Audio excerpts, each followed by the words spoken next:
Kepada Pak Presiden, sampaikan doa ini. Mungkin dia sudah dengar, tapi sampaikan ini. Sallallahu ala Muhammad Sallallahu alaihi wasallam. Alhamdulillah, saya khawatir aja kemarin ya, kita demo-demo luar biasa. Bagus, aspirasi disampaikan oke, tapi ketika tidak anarkis, waduh, kita zikir gak berhenti Bapak Ibu. Kita doa, kita berminta, ya Allah jangan sampai negeri ini gaduh. Jangan sampai terjadi perang saudara. Hanya itu doa kita. Kita berdoa, ya Allah kuatkan negeri ini. Karena kalau kita negeri gak aman, Bapak gak bisa pengajian hari ini, malam ini. Betul? Orang di Gaza bisa pengajian? Sudan? Nigeria? Nggak bisa. Mereka udah nggak sanggup. Lagi duduk, bukan petasan, Pak. Bom. Ya. Nikmat ini tidak disyukuri banyak orang yang katanya berjuang atas nama Islam. Tunggu saja masanya nanti. Ya. Kau masih bisa buat pengajian, masih bisa bikin maulid, masih bisa tutup jalan untuk bikin pengajian. Masih mengatakan negeri ini tidak aman. Kalau negara zalim dari zaman Muawiyah sampai hari ini tidak ada raja yang tidak zalim kecuali Umar bin Abdul Aziz. Tapi dia setiap hari merasa dirinya zalim, maka sholatnya setiap hari 150 rakaat. Enggak ada yang enggak zalim. Semuanya Muawiyah itu zalim kepada Ahlul Bait. Anaknya membunuh cucu Rasulullah SAW. Nggak ada sampai hari ini. Maka doa yang paling bagus untuk para raja, para presiden apa? Rabbana zalamna anfusana. Ini kepada Pak Presiden, sampaikan doa ini. Mungkin dia sudah dengar, tapi sampaikan ini. Tiap hari engkau baca doa Nabi Adam, yang dia diangkat jadi khalifah, dan dia merasa dirinya zalim setiap hari. Apa doanya? Rabbana zalamna anfusana. Ya Allah, kami zalim. Dia nggak salahkan rakyatnya, dia nggak salahkan anaknya, dia nggak salahkan bininya. Yang disalahkan, kami yang salah. Ya. Maka munajat tiap hari. Ya, 400 tahun Nabi Adam menangisi masalah dirinya. Dan dia tidak pernah nyalahkan istrinya. Ya, maka bertobatlah suami-suami, apapun masalahmu di keluarga, itu salahmu sendiri. Ya, istri-istri ikut salah. Yang keempat ya, yang ketiga tadi saya ringkas, semua pemberian Allah lebih besar dari amal dan syukurmu. Dan syukurmu tidak ada kaitannya dengan pemberian. Allah itu memberi suka-suka dia. Bukankah ada orang kafir Allah kasih kaya? Apa dia bersyukur? Dia nggak bersyukur dalam pengertian kita. Tapi dia mensyukuri nikmat yang zahir. Ini perbedaan antara mukmin dan tidak mukmin. Apa perbedaannya? Orang non-mukmin, non-Islam yang tidak mengenal Allah, dia mensyukuri waktu. Maka mereka disiplin, nikmat waktu. Mereka hanya sampai kepada nikmat, syukurnya hanya syukur nikmat. Tidak sampai kepada syukur kepada pemberi nikmat. Inilah yang Nabi maksud dahulu. Nanti orang-orang Islam matinya seperti Yahudi, Nasrani, bahkan orang musyrik. Kenapa? Mereka memandang Allah hanya berdasarkan pemberian. Apa bedanya dengan orang-orang musyrik yang Allah kasih sukses di dunia, yang jadi motivator hari ini, yang ngomong Bitcoin hari ini, yang ngomong saham hari ini, apalagi forex kali ini. Dia betul-betul menghargai waktunya. Jadi kenapa kita tidak menjadi negara maju? Orang Islam tidak selaras antara makrifat dia dengan syariat dia. Makrifat dia bahwa berterima kasih kepada Allah, tapi dia tidak menghargai nikmat. tidurnya suka-suka, usahanya suka-suka. Kadang kalau punya toko, punya kedai, kadang buka, kadang tutup, kadang buka, kadang tutup. Kalau ada orang WA, jualan online, kadang dibalas, kadang enggak, kadang ketus. Nggak bisa begitu. Nggak disiplin. Ya, lah, mereka itu mensyukuri materinya nikmat, tapi mereka tidak sampai kepada syukur sang pemberi nikmat. Nah, kita harus ambil dua-duanya. Meskipun kontroversial, ada tokoh di Malaysia, namanya Abu Asy'ari Muhammad, kontroversial, tapi setelah saya kaji thariqatnya secara ilmu tasawuf, sebenarnya tidak ada masalah. Cuma mungkin ada gesekan politik, ada khurafat-khurafat yang direkani murid-muridnya, ketika dia wafat, ya itu insya Allah beliau terlepas lah dari itu. Apa kata dia dulu? Untuk bikin muridnya tidak suka tidur-tiduran, biar muridnya itu rajin kerja. Omongan dia apa, Pak? Kalian ini jam 8 masih ngopi-ngopi. Makanya orang Melayu kalah sama orang Cina. Kata dia begitu. Kita nggak usah benci sama orang Cina. Nabi mengatakan hadis itu dhaif, tapi benar maknanya. Utlubul ilma walau bisin. Belajar ilmu dari orang Cina. Sampai ke negeri Cina. Maksudnya apa? Ibnu Battutah nulis kitab Rihlah Ibnu Battutah. Dan dia katakan, salah satu yang bikin dia takjub kepada orang China, masuk negeri Cina, kata dia di Ibnu Battutah, itu ada gerbang. Setiap yang masuk wajahnya di-input secara manual. Jadi ada tim pelukis. Orang ini kemudian ditanya namanya siapa segala macam, udah masuk. Masuk. Nanti kalau kenapa, nanti ada yang selalu mengamati mereka. Kenapa ini orang? Tangkap. Ya, kalau dia berbuat bagus, dia jualan barang bagus, malah disupport, malah diundang ke istana. Itu cerita Ibnu Battutah. Marco Polo Indonesia. Bukan. Marco Polo siapa? Muslim. Dari Maroko. Bayangkan dari Maroko, Pak. Itu belum ada terusan Panama, Suez, belum ada. Dia menginput dari Maroko sampai ke Cina. Dia balik lagi. Sumatera diceritakan berkali-kali. Semenanjung Malaysia, Jawa, Sulawesi diceritakan semua. Saya baca kitab itu, Bapak mungkin nggak percaya, ini setebal ini, tapi bacanya dari pagi sampai sore selesai khatam. Nggak tahu cara bacanya gimana juga. Ya, terus selesai. Ya, kopinya baru habis 2 gelas, nasinya belum sempat dimakan. Nah, begitu asiknya baca, menghargai waktu. Nah, apa kata beliau ini, Syekh Asy'ari Muhammad? Kamu ini pagi-pagi, udah jam 8, orang udah buka toko, orang udah menjajakan barangnya. Dulu kan belum ada marketplace. Sekarang itu imam yang kalian tunggu itu sudah Allah lahirkan. Kalian masih berpangku tangan. Pantaskan dirimu menjadi tentara-tentaranya. Jadi kalau dia sudah muncul, kalian tinggal gabung dengan mereka. Gimana caranya? Jangan tunggu apa yang yang Islam buat untukmu. Lakukanlah apa yang kamu sudah buat untuk Islam. Jangan nunggu guru kita udah ngasih apa. Lakukan apa yang sudah kita buat untuk pergerakan guru kita.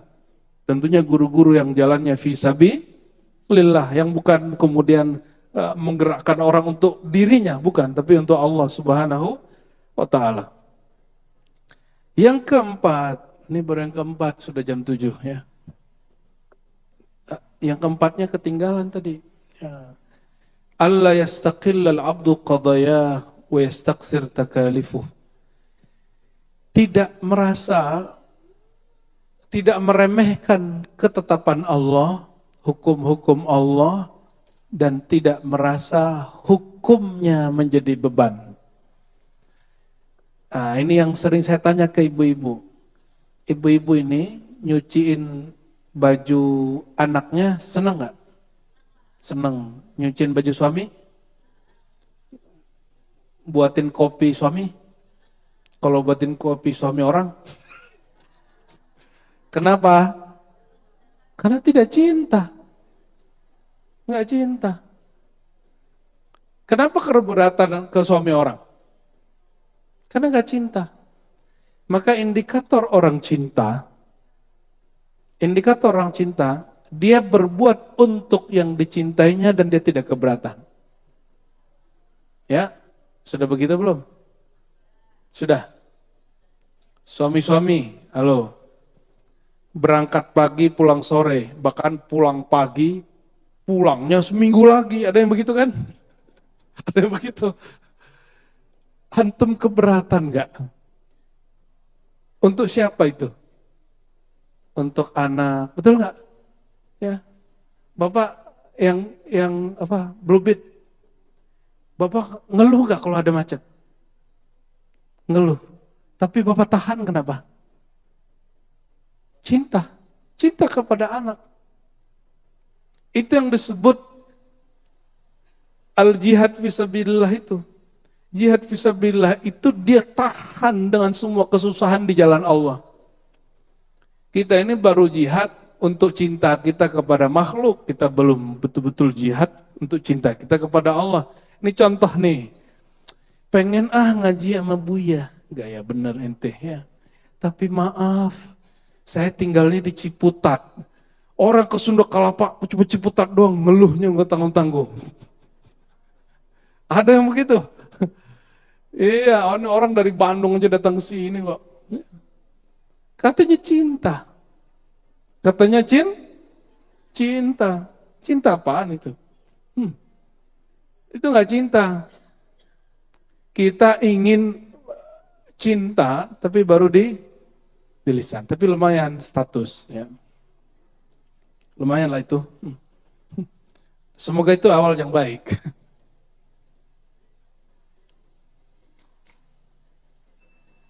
Alhamdulillah. Silakan azan. Jadi yang keempat, indikator cinta adalah tidak merasa terbebani dalam beramal. Tidak kemudian meremehkan hukum-hukum Allah. Ya. Adapun yang disebut ikhtilaf al-fiqhiyah, yang ulama berselisih faham, itu belum tentu masuk kepada hukum Allah yang qat'i. Jangan terlalu keras. Hal-hal yang sifatnya khilafiyah, yang diperselisihkan ulama, kita jangan kemudian menambah perselisihannya. Ya. Kalau ulama berselisih berarti boleh kita memilih salah satunya. Yang kelima, indikator cinta kepada Allah sehingga cabang iman menjadi sempurna, ayakuna fi amatil awqaf, ini sebetulnya salah cetak, amatil awqat barangkali, dia di kebanyakan waktunya musyfiqan wajlan min i'radihi anhu. Dia di kebanyakan waktunya merasa ada rasa takut Allah berpaling darinya. Yang sudah merasakan cinta kepada seseorang, ketika lagi ngobrol nggak ditatap, senang nggak? Enggak. Ketika keluar kota, keluar rumah, nggak diperhatiin, nggak ditanya, sedih nggak? Sedih. Ya, barangkali seperti itu. Rasa khawatir kurangnya perhatian Allah kepada kita, itu kemudian dimazharkan, diberikan manifestnya, contoh kecilnya adalah kita ini takut kalau pasangan kita tidak kasih perhatian sama kita. Ya. Tapi nggak usah khawatir, ya. Cinta itu kalau dengan kolbu, dia nggak perlu pakai status. Ya, orang dulu cinta-cinta aja tuh kalau keluar, balik-balik 6 bulan, nggak ada WA, nggak ada handphone, benar nggak? Wasal bihi ma'rifatahu allati akramahu biha wa tauhidahu alladhi khallahu wa zayyanahu, ya.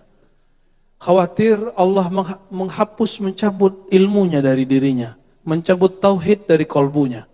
Ada nggak kekhawatiran setiap hari? Itu asbabnya kenapa kita berdoa, ya.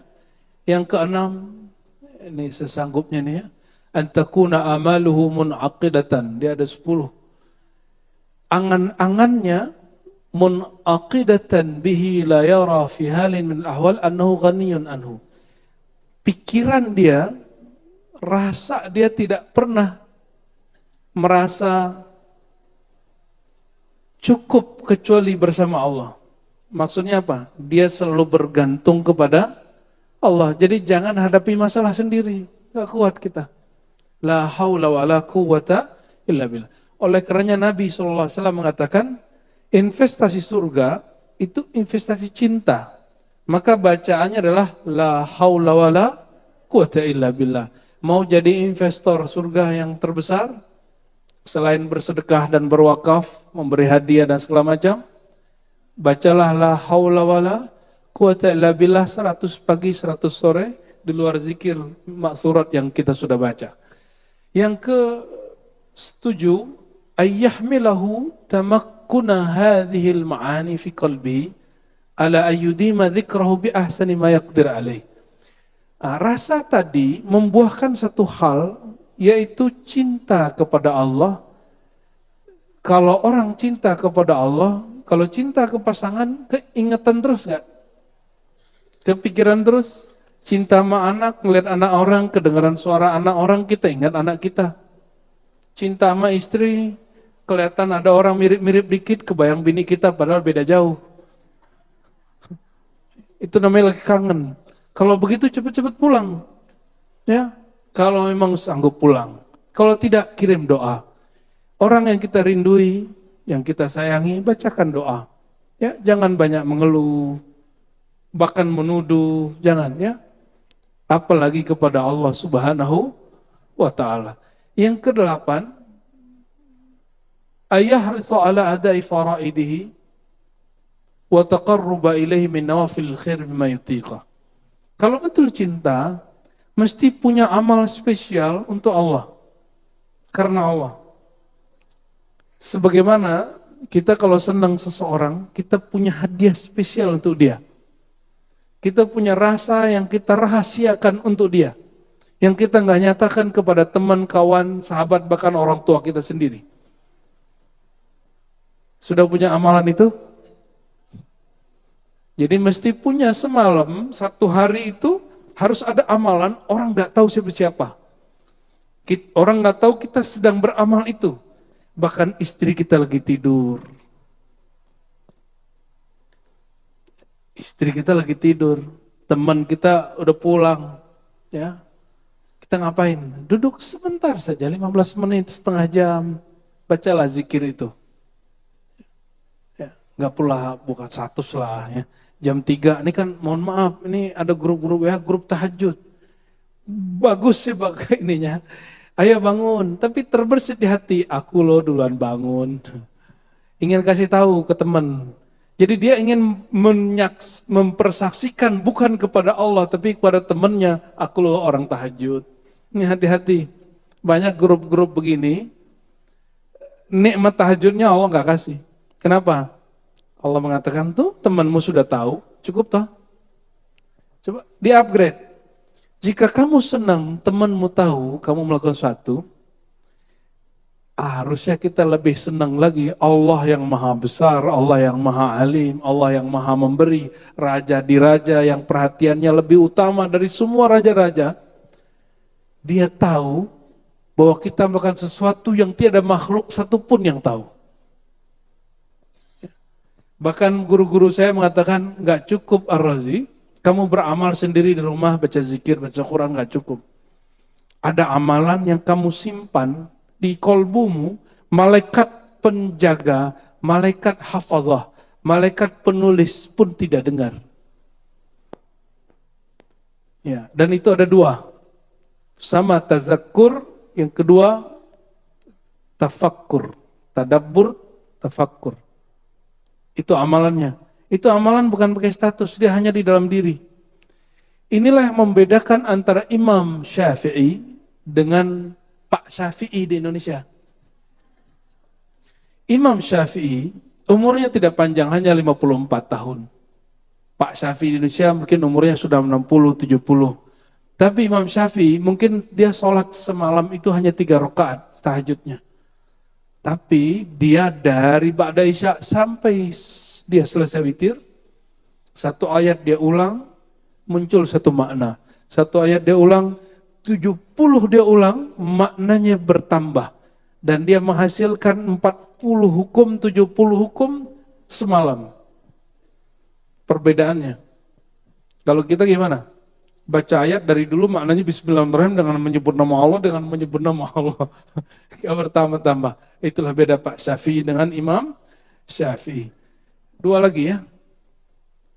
Ayyasma' min ghairihi sana'an. Ayyusmi'a min ghairihi man ghairahu sana'an alaih. Ya. Memperdengarkan. Nah, yang tadi merahasiakan. Kalau sekarang ini bisa yasma, mendengar dari orang. Bisa biar yusmi'a, memperdengarkan kepada orang pujian-pujian kepada Allah.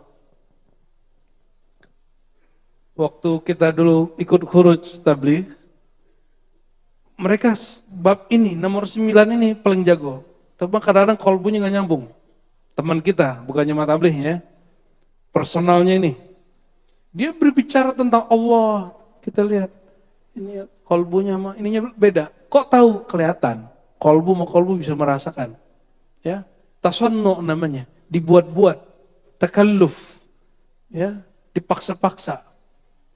Hanya gimmick. Ya. Kenapa Bapak Ibu kurang menikmati kajian-kajian? Karena ustadznya, mohon maaf, mu'alim guru-gurunya membicarakan sesuatu hal yang tidak ada di kolbunya.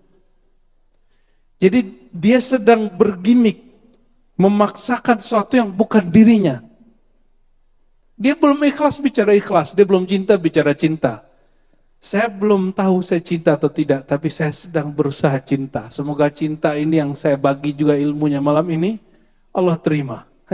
Amin ya rabbal alamin. Terakhir nomor 9. Annahu in sami'a min ahadin dzikran lahu a'anahu. Ya. Kalau kita mendengar ada orang menyebut nama Allah, nama Rasulullah, nama wali-wali Allah. Contohnya apa? Ada orang bikin maulid, bikin pengajian, kita bantu. Kita sokong. Jalan kita ketutup, nggak usah ngeluh. Alhamdulillah, negeri ini masih aman. Ya, Pak RT masih mengizinkan gang kita ditutup. Berarti negeri masih aman. Kalau negeri perang bisa bikin maulid, bisa bikin pengajian? Nggak bisa. Ya, syukurilah sampai hari ini masih terjadi itu. Oh, saya nggak suka maulid, saya tiap hari maulid. Ya udah, ente nggak usah ikut maulid yang begitu-gitu. Ente orang khawas, orang khusus spesial. Gak apa-apa. Tapi jangan larang orang yang bermaulidnya berjamaah. Mungkin beda ekspresi dalam maulid. Saya juga katakan, saya tiap hari bermaulid dengan cara saya sendiri. Dengan cara apa? Mengenang Nabi. Mengenang Nabi itu ada 7 ilmunya. Jadi setiap hari itu pasti ada ilmu, salah satu dari ilmu itu yang kemudian kita resapi. Itu cara saya bermaulid kulla yaum. Kenapa? Allah tidak ciptakan alam kecuali sedang mengekspresikan cintanya kepada kita. Ya, wa ma khalaqtul jinna wal insa illa liya'budun. Aku tidak ciptakan jin dan manusia kecuali untuk mereka menyembahku, mencintaiku, mengenalku. Semoga kajian malam ini menumbuhkan cabang iman yang ke-10, yaitu rasa cinta kepada Allah Subhanahu wa taala. Amin ya rabbal alamin. Allahumma arzuqna hubbak wa hubba man yuhibbuk wa ja'al lana al-amal alladhi yuballighuna ila hubbik. Ya Allah, antarkan kami kepada cinta kepadamu, cinta kepada kekasihmu, dan berikan kami keistiqomahan beramal untuk sampai kepada cintamu. Amin ya rabbal alamin. Sallallahu alaihi wasallam Muhammad. Assalamualaikum warahmatullahi wabarakatuh.